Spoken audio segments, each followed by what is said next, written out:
if there was any term in Chinese philosophy specifically that you could introduce to the Western philosophical mainstream, is there any particular linguistic term that stands out to you as particularly useful? Yes.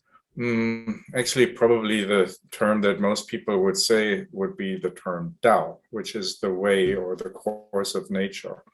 And that's maybe the most important term.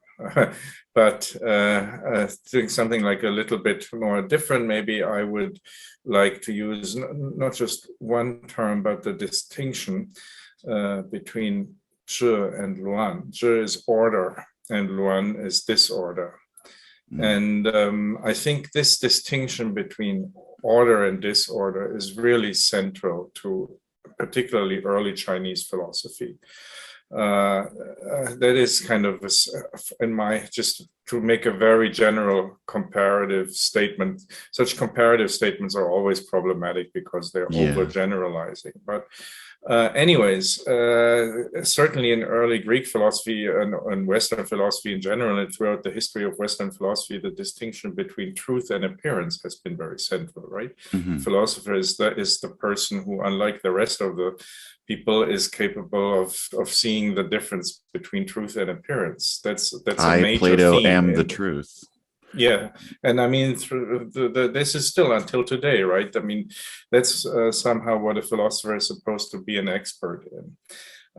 In China, the philosopher, like the job definition of the philosopher, is someone who knows what order is as opposed to disorder, and who can, especially in the early Chinese philosophical context, be like an advisor to the government and help society to be orderly rather than disorderly. So I think this distinction between Zhi and Luan, between order and disorder, is really formative for Chinese philosophy. And also the notion of Tao, the way or the path, is directly connected to this because it indicates an orderly process, an orderly functioning, right? Like the course of nature. Why the important thing about the course of nature is that it is orderly, right?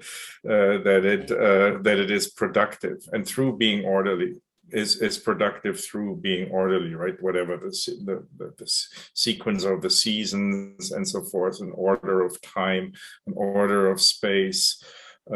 All these things, like the heavenly bodies, are seen as somehow ordered, and so there's this order in nature, and that's the Tao. Well, it's of course a process order; it's not just a static order. And so, yeah, I think that the notion of Tao has to be understood in direct connection with this notion of order versus disorder. You know, the common sort of pop philosophy engagement with Lao Tzu-ism is, oh, that's the guy who writes about letting go and just go with the flow and all of that. Right. But so much of what he writes is exactly what you said, of letting the natural order take its course, so to speak. It's not just sort of giving into randomness. It's trusting in the order of nature. Exactly. Yes. Do you see maybe how does that compare with the Western concept of logos or Tao, which you were talking about earlier with Tao? Do you think they're comparable terms? There comparisons about this, and I think, and these comparisons are, how to say, warranted. They make sense. What we do have in logos, also as we use the term today, is a much stronger intellectual emphasis, an emphasis on the intellect there, right? And that, of course, then we have like Tao as kind of, then we have God as the intelligent designer.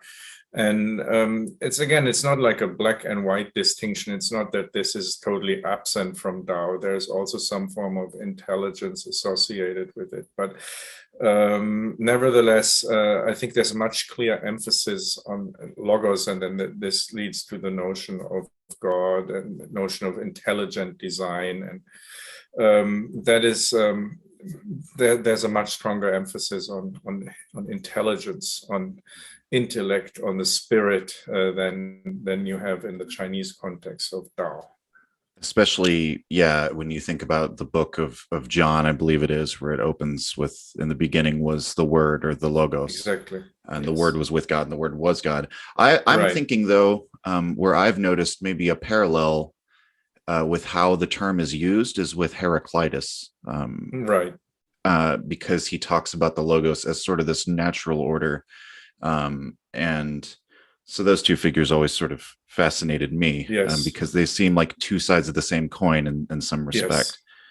Yes. Yeah, there are lots of parallels between Heraclitus and Lao Tzu and Daoism. I mean, Heraclitus, the first parallel is that the texts are very hermetic, and they are open to so many different interpretations. But generally, I mean, the emphasis on process, again, on change, but many other things that they're kind of similar. Heraclitus and Lao Tzu, there's a lot of potential, and there has been a lot of comparative work on this. Interesting enough, if you look at this, because I mean, your background is basically Nietzsche a lot, right? And then Heraclitus has been influenced. Nietzsche has been influenced a lot by Heraclitus.